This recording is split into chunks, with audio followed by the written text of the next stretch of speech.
넣어도 아프지 않을 손주를 키우고 있는 60대 주부입니다. 저는 태어나 가장 잘했다고 생각하는 일이 결혼이에요. 사실 제가 결혼하기까지 많은 일이 있었어요. 저희 남편이 애 딸린 이혼남이었거든요. 당연히 저희 부모님은 남편을 반대했고 저희 엄마는 그 충격으로 쓰러져 병원 신세까지 지셨는데 사랑이 뭔지 저는 남편을 포기할 수 없었어요. 남편은 아들이 6살 때 전부인과 이혼을 했어요. 전부인이 원래부터 남자 문제가 많았었는데 반복되는 외도와 어린 아들을 홀로 방치해 남편이 도저히 참을 수가 없어 이혼했다고 하더라고요. 당시 바람을 피우고 있던 아내도 양육권을 포기하는 대신 돈 5천만 원을 해주면 다시는 아들 앞에 나타나지 않겠다고 협의를 해오며 각서까지 썼는데 문제는 그 모습을 어린 아들이 모두 보고 있었다는 겁니다. 선생님, 모정이라는 게 엄마가 아이를 사랑하는 거죠? 그런데요, 세상의 모든 엄마가 아이를 사랑하지는 않는 것 같아요. 여기서 선생님은 바로 저예요.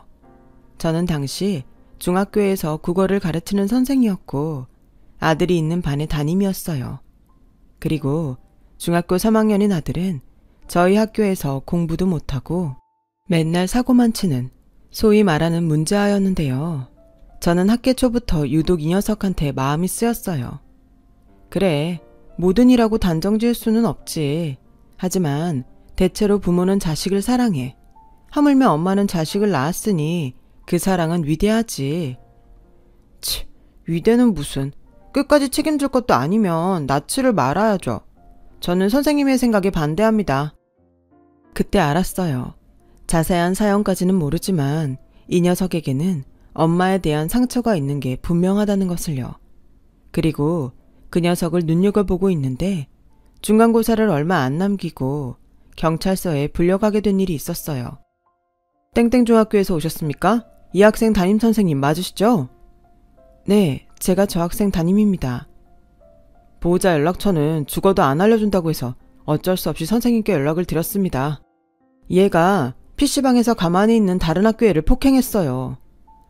아씨, 저 새끼가 먼저 시비를 걸었다고요. 왜 말씀을 그렇게 하세요? 제가 피해자예요. 피해자는 무슨?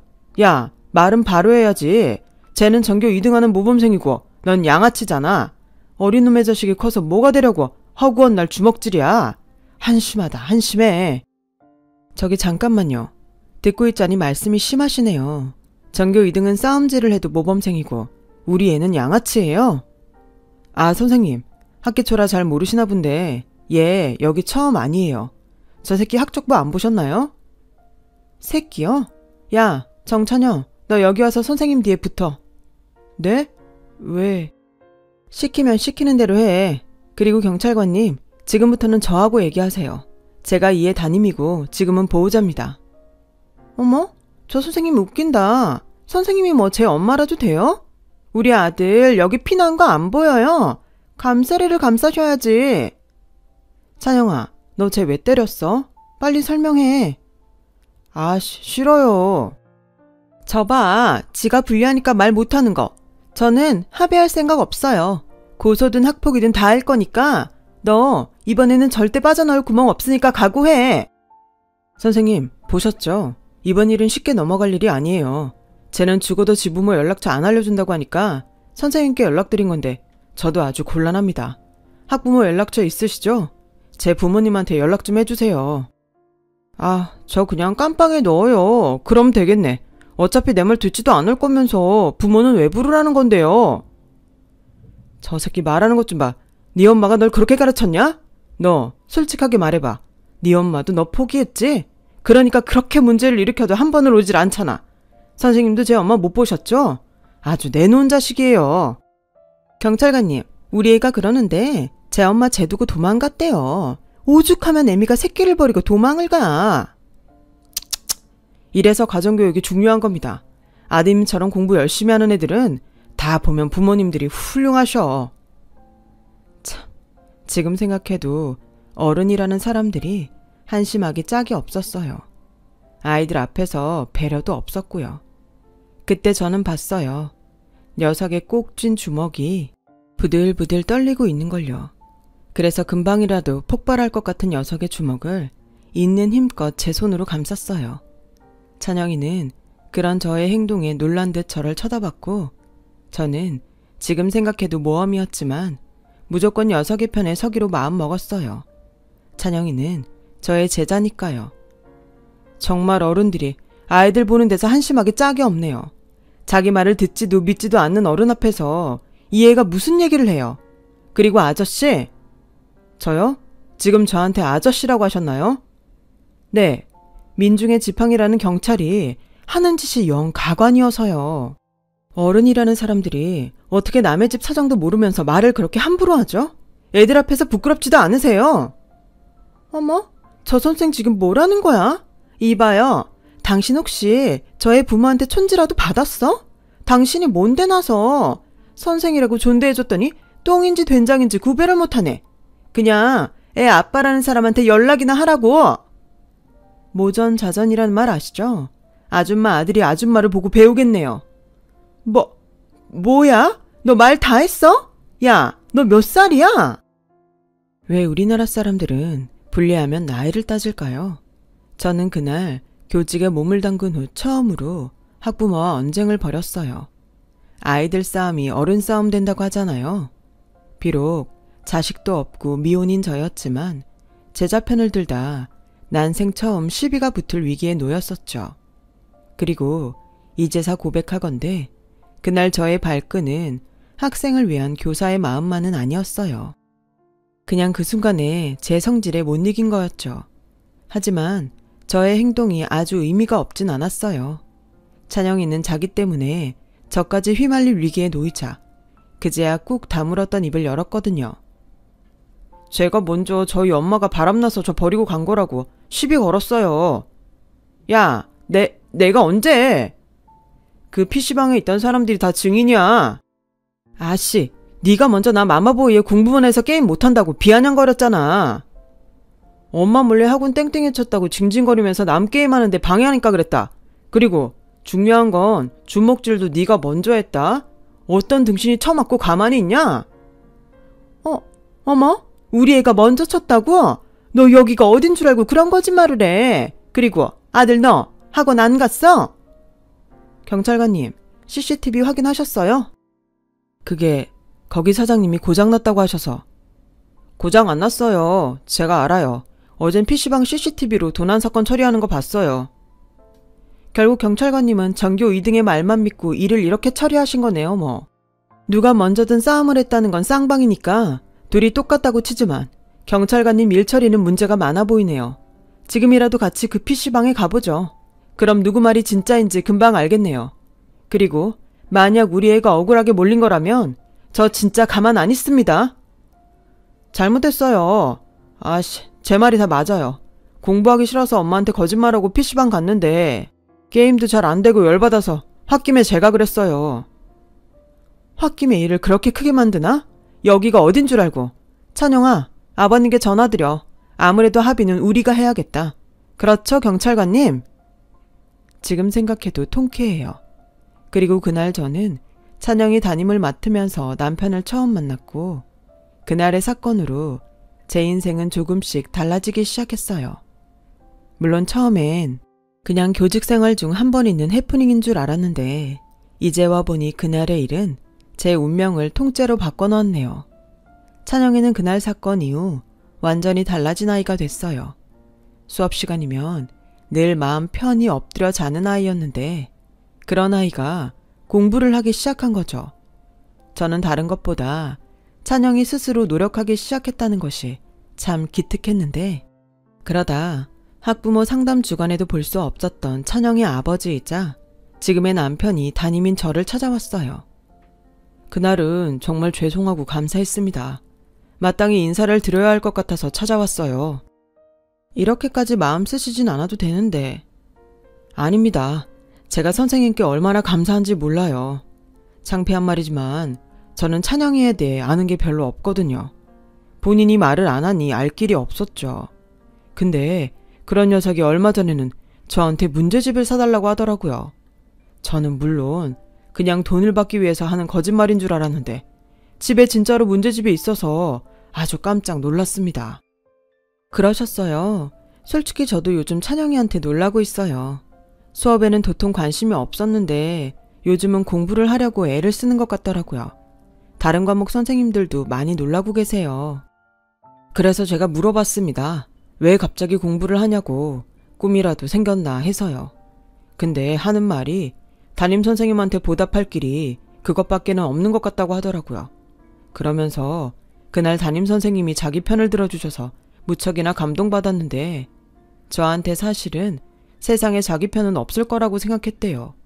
그런데 선생님이 무조건 자기 편을 드는 걸 보고 세상에 선생님한테만큼은 꼭 실망시키지 않고 싶다고 하더라고요. 명색이 제가 부모인데 찬영이 말에 제가 부끄러웠어요. 아직 찬영이가 어려서 잘 몰라요. 아버님이 이렇게 찬영이한테 관심이 많으신데, 그리고 그때 찬영이는 죽어도 아버님 경찰서에 부를 생각이 없었어요. 아마 아버님한테도 실망스러운 모습 보이고 싶지 않아서가 아닐까요? 원래 부모 자식 사이가 그런 거잖아요. 다른 사람 눈에는 아주 잘 보이는데 당사자는 서운하고 미웠던 것만 보이는 거. 저도 저희 부모님한테는 성에 안 차고 걱정만 시키는 딸이에요. 들어보니 선생님 말씀이 맞는 것 같네요. 제가 볼 땐 선생님은 너무 훌륭하신데 제가 다른 건 몰라도 찬영이 담임 맡는 동안은 찬영이한테 신경 많이 쓸게요. 찬영이는 싫을 수도 있지만 아버님이 아시면 좋을 일이나 아버님의 도움이 필요한 일이 생기면 귀뜸 드리도록 하겠습니다. 그때 남편의 표정이란 경찰서에서 제가 찬영이 편을 들어줬을 때와 흡사 비슷한 얼굴이었어요. 부자지간이라 닮기도 했지만 무언가 서툰 구석이 유독 많이 닮아 보였죠. 그렇게 저는 선생으로서 찬영이를 눈여겨봤어요.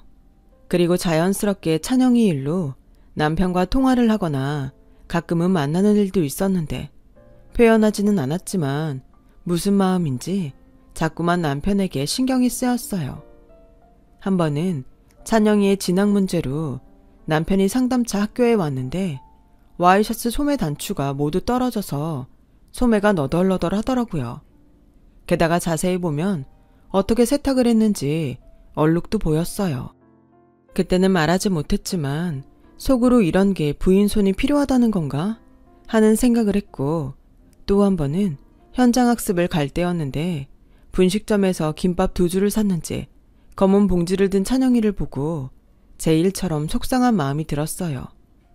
그렇게 표현하지 않았지만 근 1년을 남편과 찬영이를 남모르게 의식하며 지냈고 거의 불가능할 거라고 생각했는데 1년의 노력으로 찬영이는 인문계 고등학교에 진학하게 되었는데요.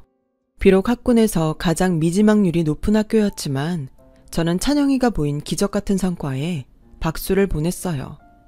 사실 여름방학을 보내고 온 찬영이가 저에게 이런 말을 했었거든요.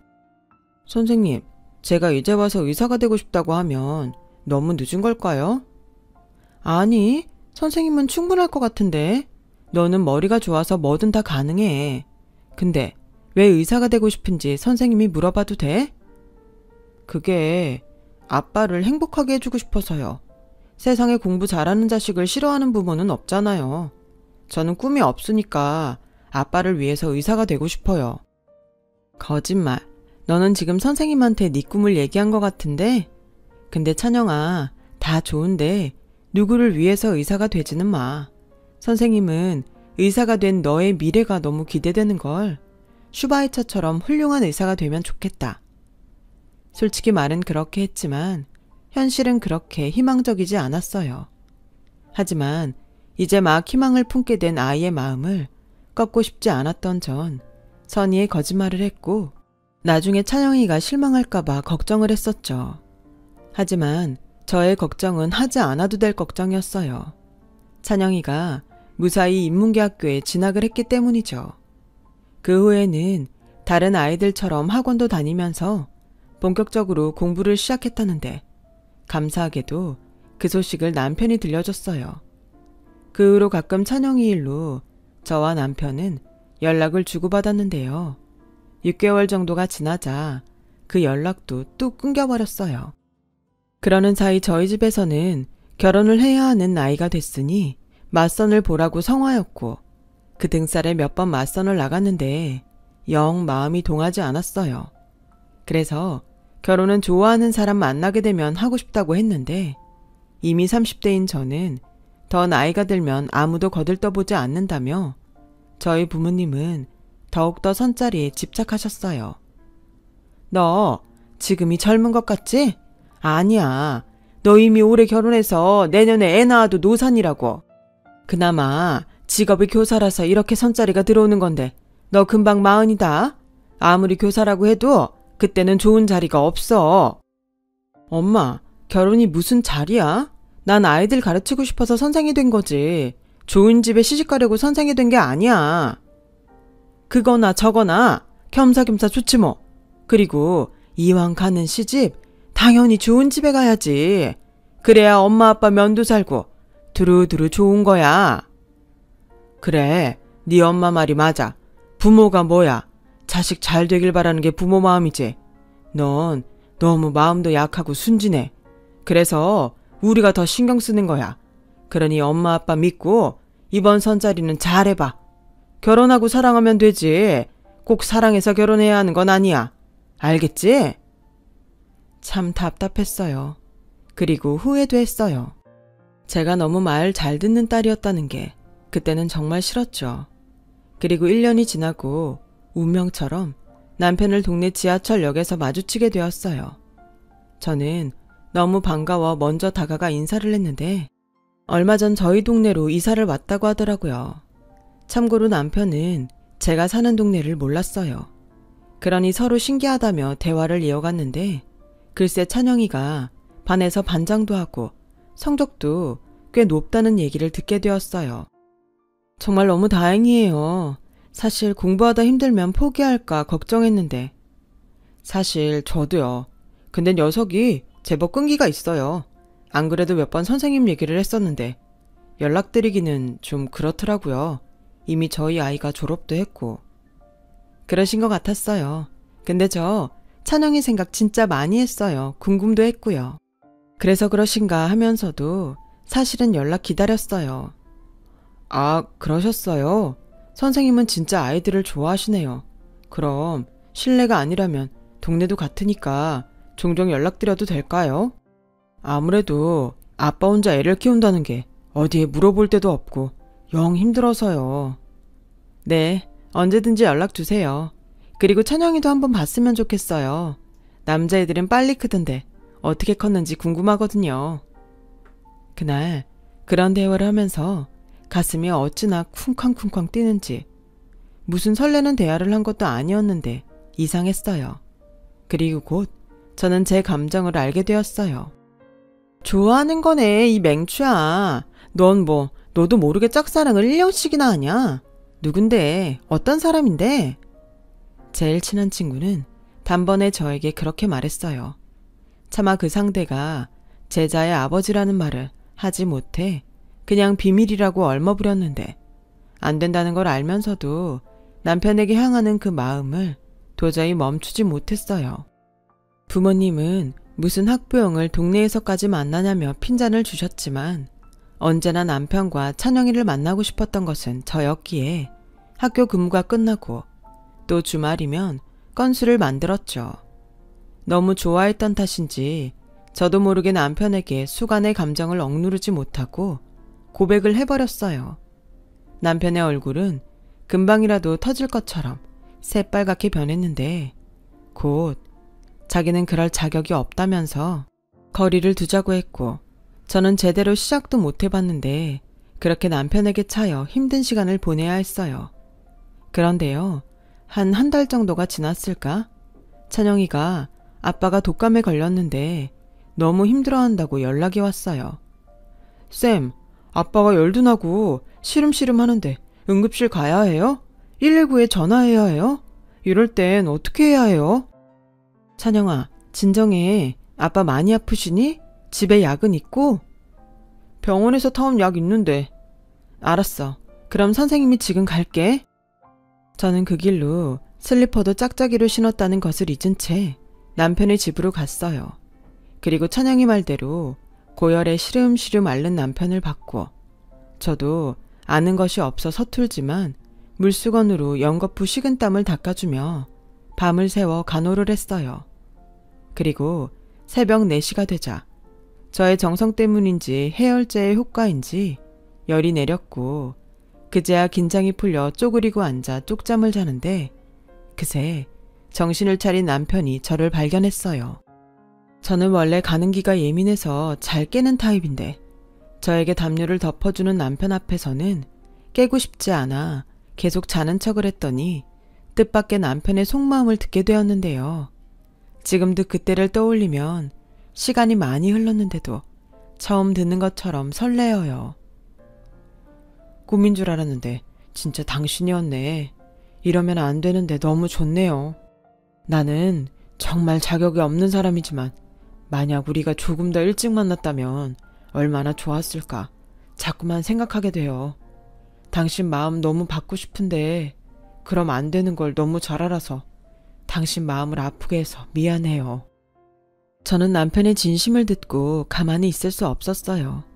이 시간이 지나면 또다시 아닌 척 저를 밀어낼 것이 분명했으니까요. 그래서 눈을 뜨고 남편을 뚫어져라 쳐다봤어요. 그리고 말했죠. 사람 마음이 중요하지 뭐가 더 중요해요? 나는 자격 같은 거 필요 없고 정수찬이라는 당신이 좋아요. 이혼남이면 어때? 아들이 있으면 어때? 내가 당신이 좋은데. 우리 주변 눈치 보지 말고 마음이 시키는 대로 해요. 네? 지금 생각해도 유치하지만 저는 자존심도 없이 또 한 번 남편에게 절절한 고백을 했고, 그런 제 마음을 끝까지 외면할 수 없었던 남편은 제 마음을 받아줬어요. 그렇게 저희는 찬영이의 환영을 받으며 연인이 되었죠. 하지만 이 사실을 안 저희 부모님은 아주 난리가 나셨어요. 엄마는 쓰러져 응급실 신세까지 졌고, 아빠는 저 같은 딸은 없는 셈 치겠다고 다 큰 자식을 쫓아내셨죠. 이 사실을 남편이 알면 또 저를 밀어낼까 두려웠던 저는 사귄 지 1년도 되지 않아 무작정 남편에게 결혼을 하자고 했어요. 결혼식도 필요 없고 그냥 혼인신고만 해도 좋다면서요. 저희 막무가내의 청혼에 남편은 당황했고, 저에게 필히 일이 있음을 눈치챈 남편은 차근차근 저를 진정시키며 너무 이르다고 시간을 갖자고 했는데, 그렇다고 차마 집에서 쫓겨난 저를 외면할 수 없었는지 자기가 부모님의 허락을 받겠다고 하더라고요. 우리 부모님 절대 허락 안 해. 오죽하면 자기 딸을 내쫓았겠어? 게다가 우리 엄마 쓰러졌는데 지금 가면 자기는 초죽음이야. 자기는 그렇게 남의 부모 마음은 잘 알면서 자기 부모님 마음은 모르냐? 또 설교한다. 그래, 몰라. 아니, 알아도 상관없어. 그러니까 내가 행복하길 바라기 때문이라는 소리는 절대 하지 마. 내가 행복할 길은 자기랑 결혼해서 내가 찬영이 엄마 되는 것 뿐이니까. 나도 찬성. 정찬영, 너까지? 아빠는 박력이 없어. 이럴 때일수록 남자가 더 밀어붙여야지. 쌤, 오늘부터 우리 집에서 같이 살아요. 난 완전 좋은데? 너도 그래? 나도 완전 좋아. 내친 김에 혼인신고만 하고 여기서 그냥 살까? 이지민 씨, 그만하시죠. 무슨 여자가 저렇게 급해. 혼자 그렇게 막 달리면 삐끗한다. 삐끗하면 자기가 잡아주면 되지. 난 빨리 이 집 식구 되고 싶은데 자기는 아닌가 보네. 쌤, 우리 아빠는 겉하고 속이 완전 달라요. 지금은 말은 그렇게 해도 벌써 신혼집은 여기가 좋은지 다른 동네가 좋은지 막 생각한다니까요. 야, 그거야. 우리가 전세 계약이 끝나가니까 생각만 미리 해본 거라니까. 무슨 남자가 부끄러움이 그렇게 많아.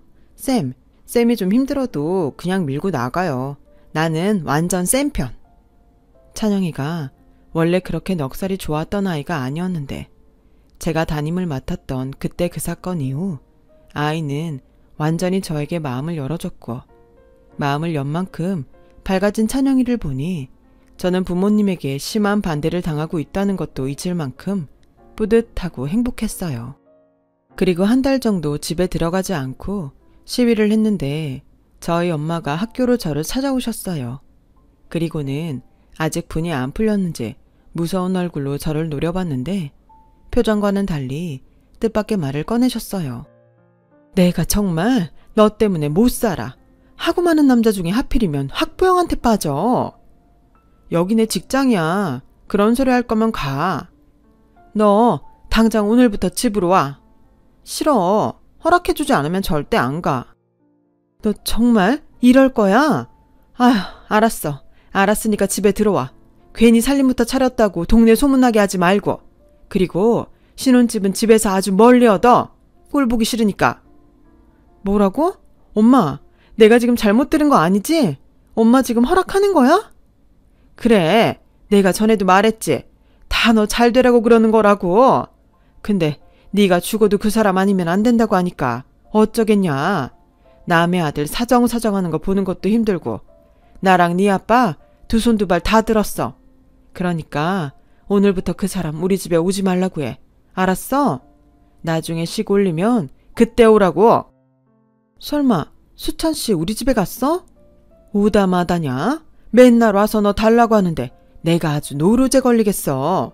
너 언제 그 사람 무릎 괜찮은지 한번 봐라. 남자가 그렇게 쉽게 무릎을 꿇어서야 쓰겠냐. 그래도 뭐 사람은 선해 보이더라. 믿음도 가고. 저는 정말로 놀랐어요. 늘 퇴근하면 저희 집에 들러 빌고 왔다는 남편을요.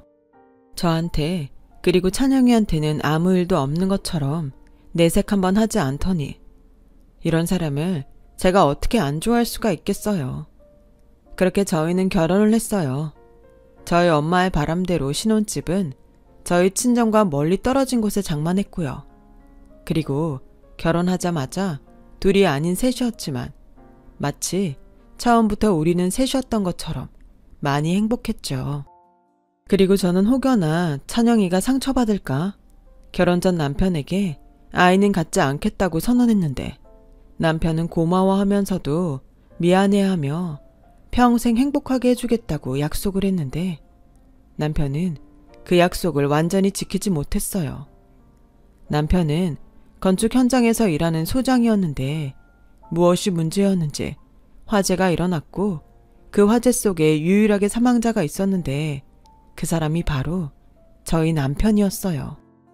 그 일이 결혼하고 6년 만에 일어난 일이었는데 저희 아들 찬영이가 원하던 명문대 의대에 합격하고 군대에 가서 막 제대를 했을 때였어요.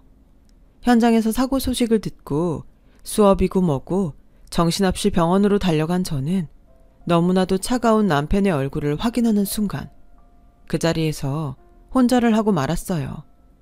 정신을 차려보니 남편의 빈소가 벌써 차려져 있었고 찬영이가 상주 옷을 입고 있는데 악몽을 꾸는 것 같더라고요. 그래서 사실 남편의 장례식은 기억이 잘 나지 않아요.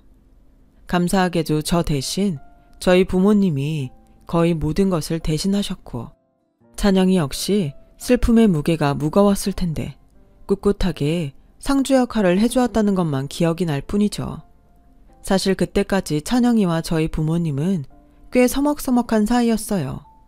친손주가 아니니 어쩌면 당연한 거였지만 저는 찬영이가 그게 상처일까봐 종종 부모님에게 눈치를 준 적도 있었는데 장례가 치러진 3일 내내 저희 부모님은 저도 저지만 아직은 부모의 죽음을 감당하기가 어려운 찬영이를 많이 챙기셨어요. 그리고 저희 아빠가 찬영이한테 했던 말을 저는 지금도 또렷이 기억합니다. 힘들어도 지금은 무너지면 안 돼. 할아버지가 옆에서 버틸 테니까 너도 버텨. 아빠 잘 가시라고 걱정하지 마시라고 말해주자. 할아버지, 저는 지금도 믿기지가 않아요. 그리고 무서워요. 저 이제 어떡해요? 당연히 무섭지. 근데 찬영아, 무서워하지 마. 너한테는 우리가 있으니까 괜찮아. 지금은 아닌 것 같지만 분명히 괜찮아질 거야. 안 그런가 정서봐? 이렇게 빨리 자네를 보내게 될 줄 알았다면 내 허락하지 말걸. 아니, 반대하지 말걸 그랬어. 자식은 가슴에 묻는다고 하던데 자네가 내 자식이긴 했나 보네. 이렇게 아픈 걸 보니. 저는 너무 속상했어요. 더 많이 행복할 수 있었는데, 더 좋은 추억들을 만들 수 있었는데 너무 빨리 떠난 그 사람이 안쓰럽기도 하고 믿기도 하더라고요. 그리고 제 몸 하나 챙기지 못하고 몇 번을 쓰러졌던 저는 제 옆을 지키는 남편을 쏙 빼닮은 아들을 보며 이젠 힘을 내야겠다고, 강해져야겠다고 생각했어요. 곧 있음 복학도 해야 하는 아들의 마음을 조금이나마 편하게 해주고 싶었거든요. 그래서 밤에 혼자 울지언정 찬영이 앞에서는 아무렇지 않은 듯 씩씩하게 굴었어요. 그리고 속 깊은 찬영이 역시 이런 저를 배려하려 그렇게 더 살가운 아들이 되어 옆에 붙는데, 지금 생각하니 우리 둘은 서로의 상처를 많이 배려하느라 그날 이후 가면을 쓰고 살았던 것 같아요. 게다가 저는 저대로, 아들은 아들대로 바쁜 일상을 보내니 함께 있는 시간이 점점 줄어들었어요. 아들이 의대 졸업과 국시에 붙으면서 본격적인 병원 생활이 시작되자 얼굴 보고 밥 먹을 시간도 없어졌어요.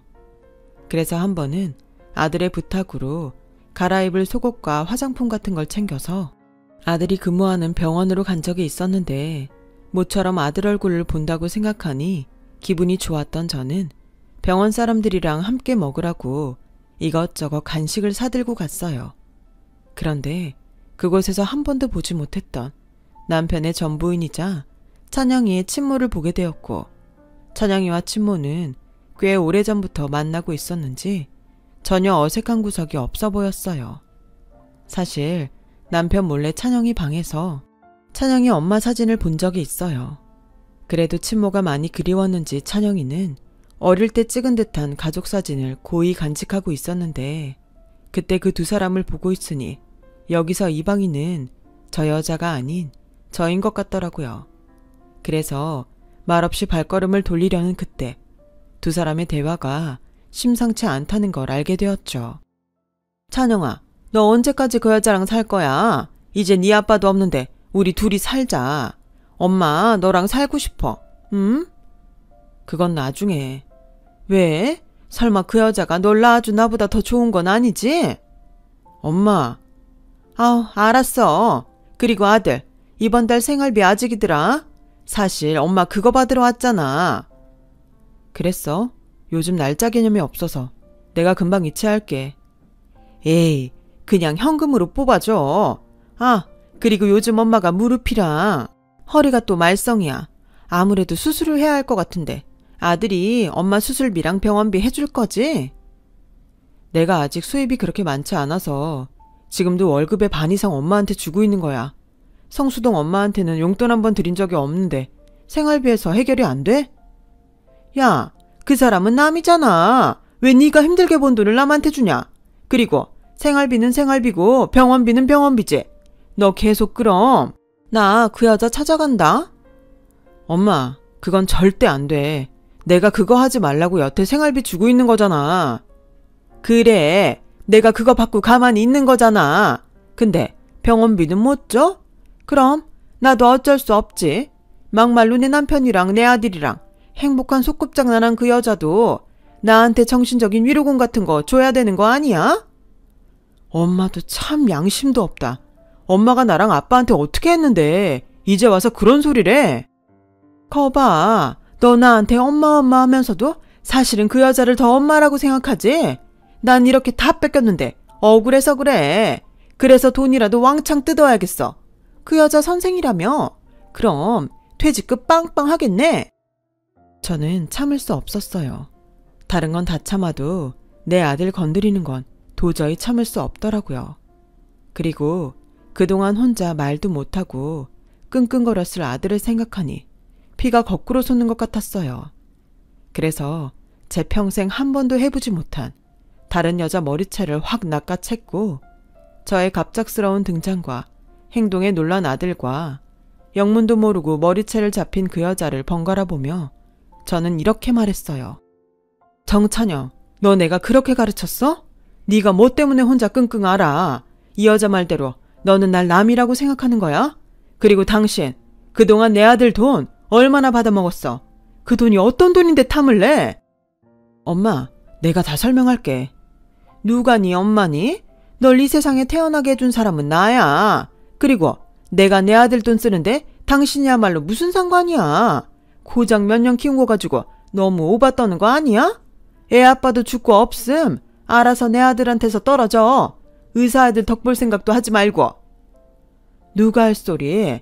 난 10원 한 장도 내 아들이 본 돈 아까워서 못 써. 얼마나 어렵게 공부해서 의대에 갔는지 당신이 알아? 고작 몇 년 키웠다고? 그러는 당신은 얼마나 키웠어? 아니, 키우긴 했니? 외도하느라 바빠서 이혼까지 당했음. 너도 염치라는 게 있어야지. 뭐, 너? 선생이라더니 아주 막대 먹었구나. 난 잃을 거 없어. 내가 여기서 얘 쪽팔리게 난동 한번 제대로 부려볼까? 그래, 너 하고 싶은 대로 해. 근데 착각하지 마. 네가 아무리 찢고 까불어도 내 아들 안 쪽팔려. 왠 줄 알아? 너 같은 건 뭣도 아니니까. 낳지 않았다고? 그래, 평생 낳지 않아서 미안한 그 마음을 네가 알아? 근데 나 자신 있어. 낳지는 않았지만 내 목숨처럼 키운 아들이야. 그러니까 그런 내 아들한테 한 번만 더 나타나면 당신이 내 남편한테 다시 나타나지 않겠다는 조건으로 받아간 5천만 원 무슨 수를 써서라도 다시 토해내게 할 거야. 잊은 거 아니지? 당신이 직접 각서에 지장까지 찍은 거.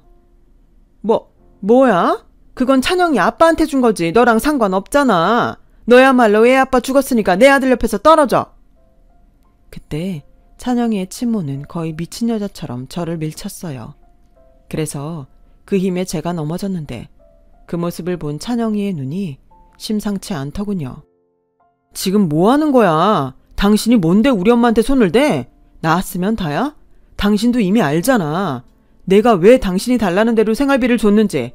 당신 같은 여자가 우리 엄마한테 접근하는 게 싫었어. 아빠가 없으니까 이제 우리 엄마 보호자는 나니까. 근데 당신의 욕심은 끝도 없네. 이젠 한 푼도 주지 않을 거니까 당장 꺼져. 뭐라고? 너 지금 널 낳아준 엄마한테 이게 무슨... 알았어. 내가 잘못했다. 그냥 주던 생활비만 줘. 나 그 돈 없으면 당장 굶어 죽어. 미우나 고우나 내가 네 생모잖아. 응? 찬영아. 사지육시 멀쩡하면 일을 해. 거지처럼 구걸하지 말고. 그리고 나 이번 일 절대 그냥 안 넘어가. 당신이 그동안 갈취한 내 아들 돈도 무슨 수를 써서라도 다 찾아올 거니까 단단히 각오해. 나 아는 변호사 많거든? 정말 재수가 없으려니까 내가 더러워서 간다 가. 다시는 안 나타나면 되잖아. 말년에 의사 아들 덕 좀 보나 했더니. 그렇게 아들의 친모는 잔뜩 겁을 먹은 듯 주랭랑을 쳤어요. 그리고 병원 로비에 남겨진 저와 아들은 서로 아무 말도 하지 못했는데 아들이 먼저 미안하다며 무릎을 꿇더군요.